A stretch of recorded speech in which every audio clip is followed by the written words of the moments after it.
Hi everybody, my name is Dominique. This video is to kind of explain to anyone who's new to my channel or has been here for a while and is still lost as to why I have my service dog in training, Max, and as to what problems I have going on. This video is for you guys. So this is my service dog in training, Max. Yes, he is still in training. He's perfect though. He's awesome. He's doing a wonderful job with his training. So a lot of the questions that I get from you guys: what health problems do I have? Why would I need a service dog? Why do I pass out?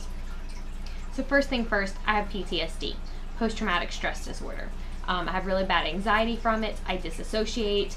I have triggers. I have flashbacks. I have night terrors.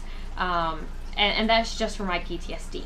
It was non-combat, meaning it is not military why I have my PTSD. I was not in the military.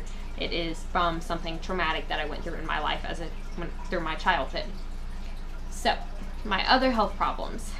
I'm anemic, meaning my body, I have to take iron supplements every single day because for whatever reason my body doesn't produce iron and keep iron or whatever, and I have to take iron supplements.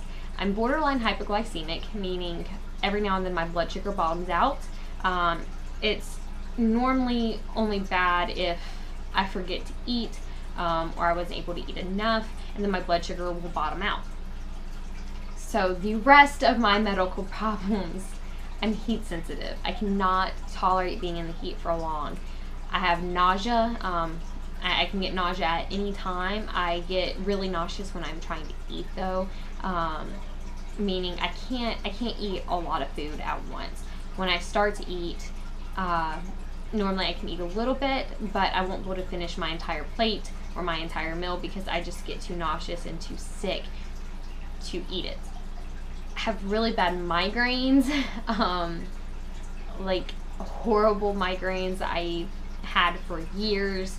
I was told when I was younger, you just have migraines and you have to be on medication for it. Then I have extreme fatigue. I stay tired, and the more things I do physically, the more tired I get. So anything physical, it drains my energy, and the more physical it is, the more active I am, the more my energy drains. I experience chest pains and like heart palpitations. I always thought it was just in part due to my anxiety, but from what I'm learning now, it may not be. So basically, I can feel my heart the way it beats, and sometimes it starts beating really fast. Sometimes it feels like it's beating slow and hard, and it hurts, and it'll cause chest pains, and it'll feel like someone's like stabbing me in the chest, and it's just like this sharp pain going through my chest, and I deal with that a lot as well. Shortness of breath. So I get very short of breath a lot, especially when I'm moving around. It's harder for me to catch my breath. It's harder for me to relax and for my body to keep up.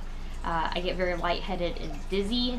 I stay lightheaded and dizzy almost all of the time. And then the big thing, I faint a lot. So I've always thought part of it was maybe due to my anxiety. Maybe, it was this, maybe it was my blood sugar, maybe it was something else. And I never knew why I fainted. And when I was younger, fighting with doctors, my mom fighting with doctors, they're like, oh, you just have syncope. Which syncope is a fancy word for fainting, because they didn't know what was wrong with me. And they always said, I don't know what's wrong with you. It's just, I don't know. So it was just syncope. I am currently in the process of trying to get diagnosed with POTS.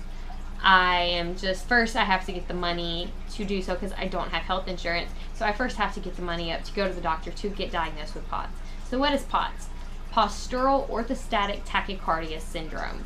It's a form of dysautonomia that is estimated to impact between 1 million and 3 million Americans and millions more around the world. It's a form of orthostatic intolerance that is associated with the presence of excessive tachycardia and many other symptoms upon standing. So basically, why do I think I have POTS? Not only do all of the symptoms that I've struggled with for 7 years match POTS, but my heart rate matches POTS. So my resting heart rate stays pretty high, and then when I stand, it gets even higher, and I'll explain that again in a minute. Okay, so sorry. What does that mean? So my resting heart rate when I'm lying down or when I'm sitting is higher than someone's normal heart rate. So as of right now, my beats per minute is at 109. I don't know, well, 110. And it was at 115 when I started the video. It kind of fluctuates. So, and all I'm doing is sitting here. I'm not doing anything else. And then when I lay down, I can be laying completely flat, and my heart rate can be anywhere from 105 to 115, and I can be laying there for 30 minutes, and that does not change. So part of POTS and diagnosing POTS, and the reason I pass out, the reason I have all of my symptoms, is when I stand up after I've been laying down for a long period or sitting for a long period. When I stand up, my heart rate can go from 110, like it is right now. It can go all the way up to 140, sometimes even 160. And that's not normal. So the average person, you know, they would stand up, their heart rate wouldn't do that. Even after 10, 15, even 20 minutes of me standing or walking around, my heart rate is still that high. So the diagnostic criteria for POTS is a heart rate increased of 30 beats per minute or more, or over 120 beats per minute within the first 10 minutes of standing, in the absence of orthostatic hypotension. So it's often diagnosed by tilt table test. It can also be diagnosed with bedside measurements of the heart rate and blood pressure, meaning that this is what I did at home. So you lay down and stand up.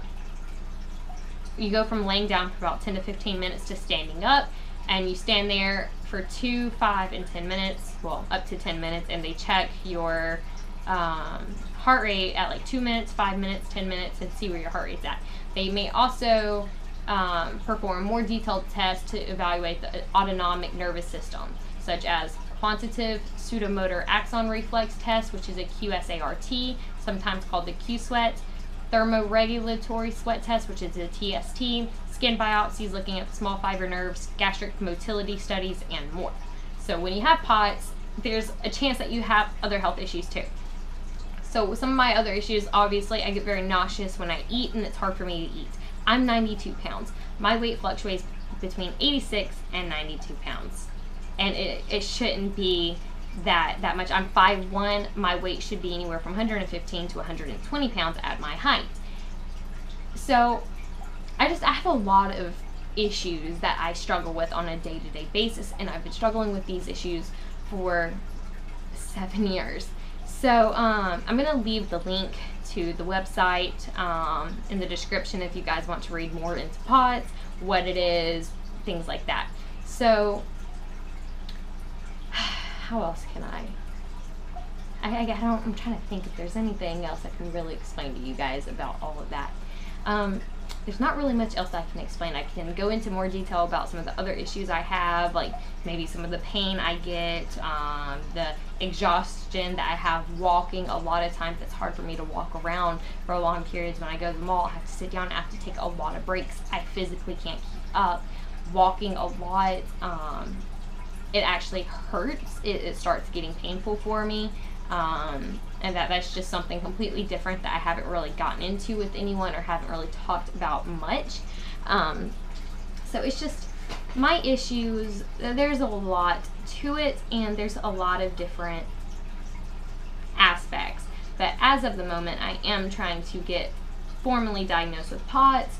It's just a matter of getting into the doctor to do so. And well, it's not a matter of getting into the doctor. It's a matter of getting the money to get into the doctor to get diagnosed. And then once I'm diagnosed, it's not something that's like just treatable and it goes away. It's something that I'll live with, but there are treatments available to help me to where maybe my symptoms aren't so bad, to where maybe I can live a little normal life.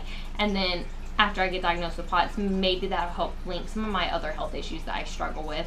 Maybe we'll be able to figure out if I have POTS, well, POTS patients normally have this, or POTS patients normally have that, so you might have this and we want to test you for this. Maybe it'll work out like that. So we move on to Maxie and all the questions that you have about Max. So how old is Max? Max is about 1.5 years. He is a border terrier lab mix. that's just what he's mostly is. I did a DNA test on him, and it came back mostly as Border Terrier Lab, one of those being a purebred and the other being a mixed breed. He had a couple of other like breeds like from his grandparents or great grandparents in his lineage, and like farther back to like even like 5% and less of what his DNA is, but his general makeup, he is a Border Terrier Lab mix. How long have I had Max? Max is a shelter rescue. I adopted Max May 5th of 2017, and so I have had him, tomorrow will actually, September 5th, tomorrow will be 5 months that I've had, or I'm sorry, it will be 4 months that I've had Max.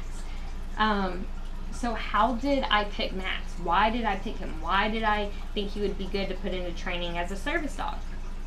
So I went to multiple different shelters. I went to different rescues and evaluated a lot of different dogs. I met a lot of different dogs, and there I had a testing system that I put each dog through. Basically, I needed a dog that was bomb-proof, a dog that was great with everyone and everything, kids, people, men, women, animals, cats, rabbits, every little thing you could think of.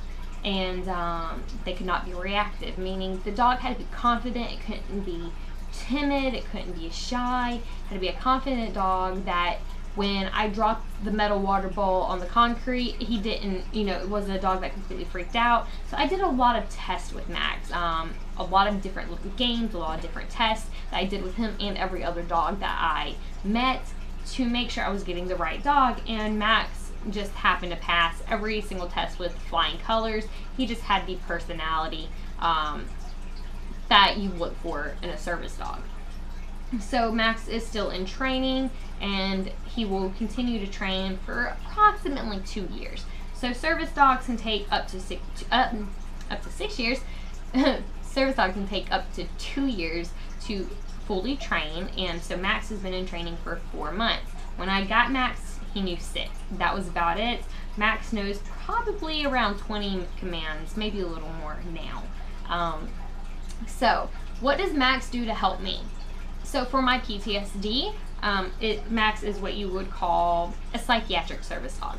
So for my PTSD, Max helps me by blocking. And what that is he watches, as we are walking around, he watches the crowd around us, and he will block people. Meaning he will put himself between me and the crowd of people, or between me and the person that's standing too close. He'll put himself between us to kind of block them off from me. It makes me feel more comfortable. It is something that he is trained to do, and it makes me feel more comfortable because I then have him between me and another person, and it doesn't freak me out as much having him between me and someone else. So he applies deep pressure therapy during my PTSD episodes.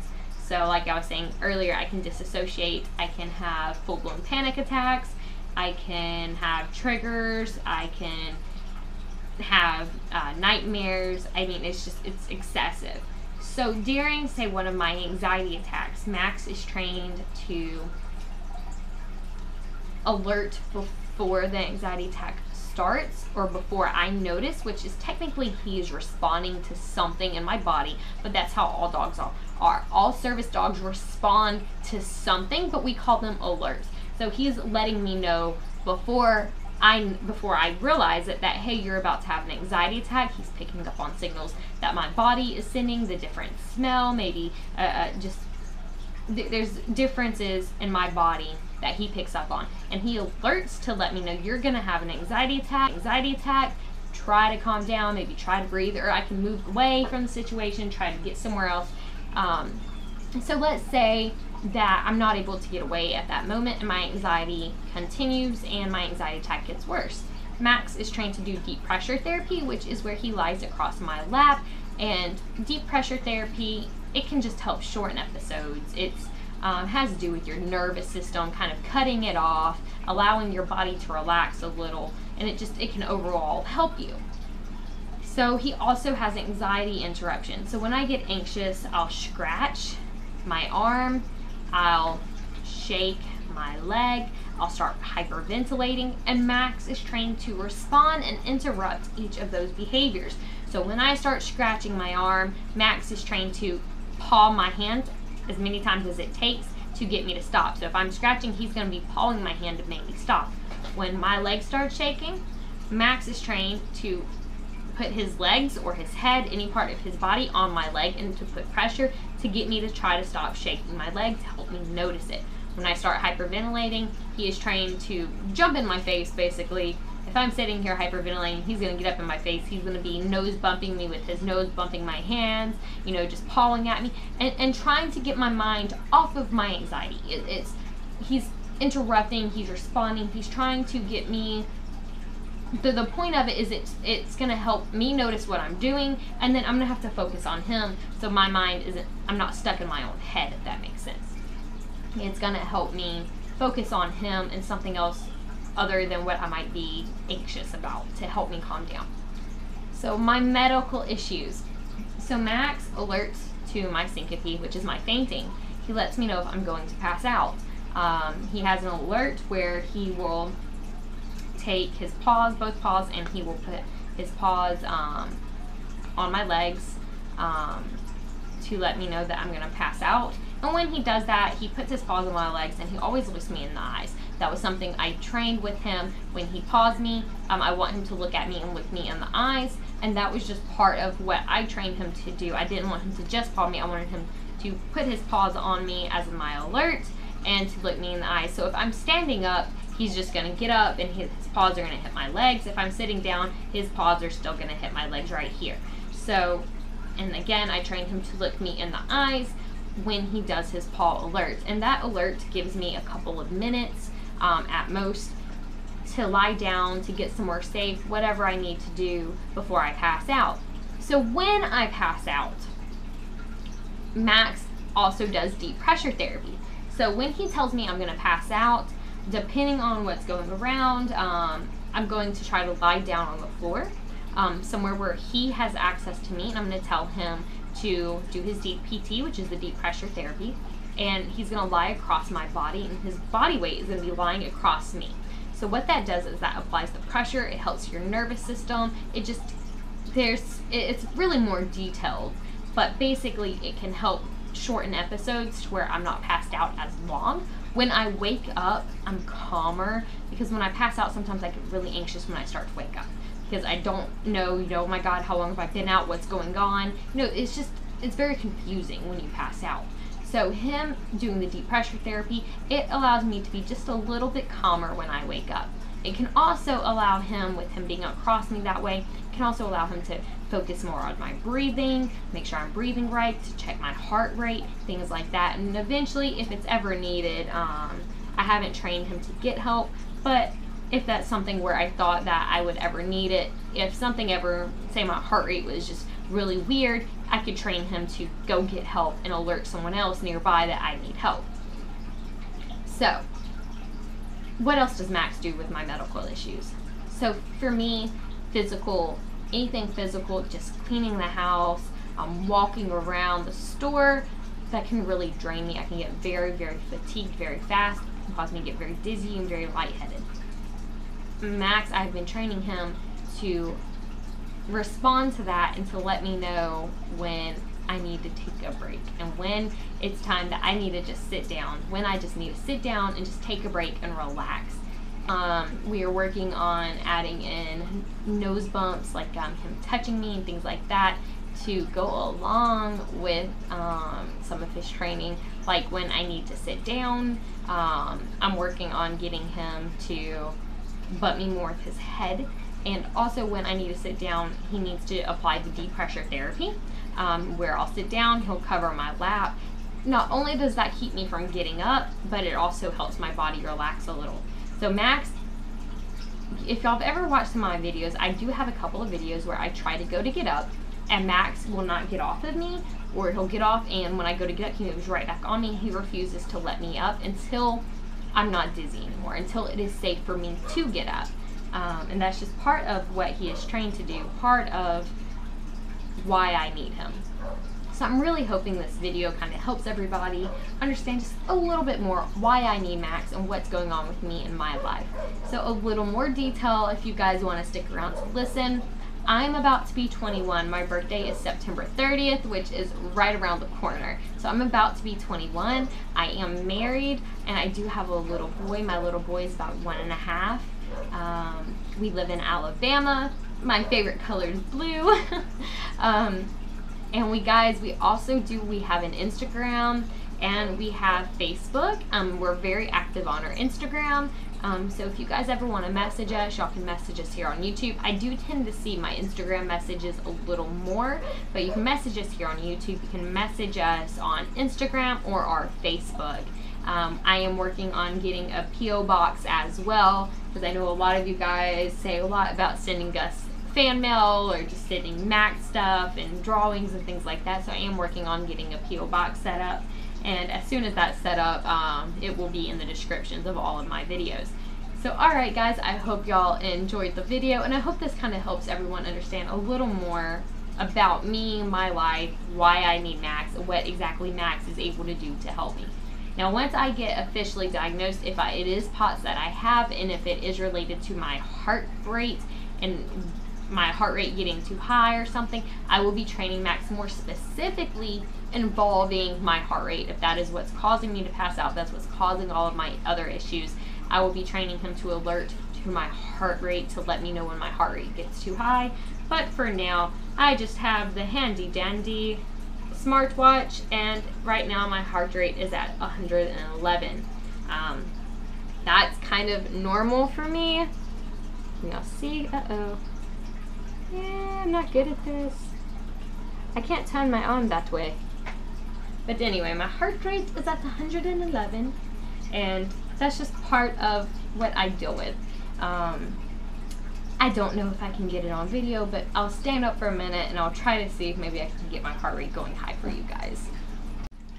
So I'm standing here waiting, and we will see what happens. So I can show you guys what happens standing for too long.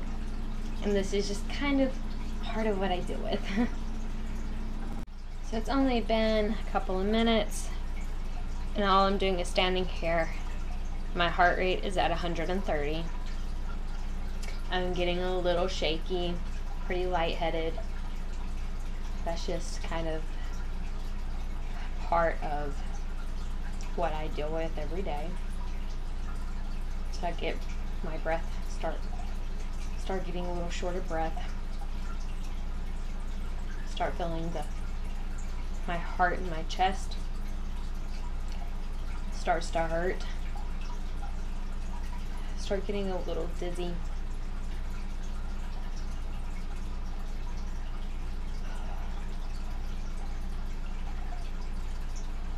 It's at 132 now. I'll be right back. So I can't really stand here any longer. Max sat up and he's kind of been nose bumping me just a little bit. Telling me I need to sit back down. So I'm gonna go ahead and sit back down. I can't really. It get really hot, and it just really sucks. So I'm actually really dizzy. I feel like I'm hot. I feel really, really hot. And all I've done is stand there. I'm dizzy, I'm lightheaded, I'm hot.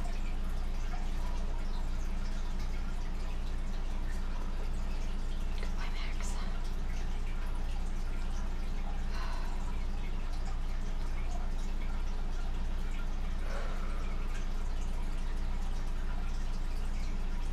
Max is just enjoying the rubs that he's getting right now, aren't you, buddy? Does it feel good? Does that feel good? You gotta say no.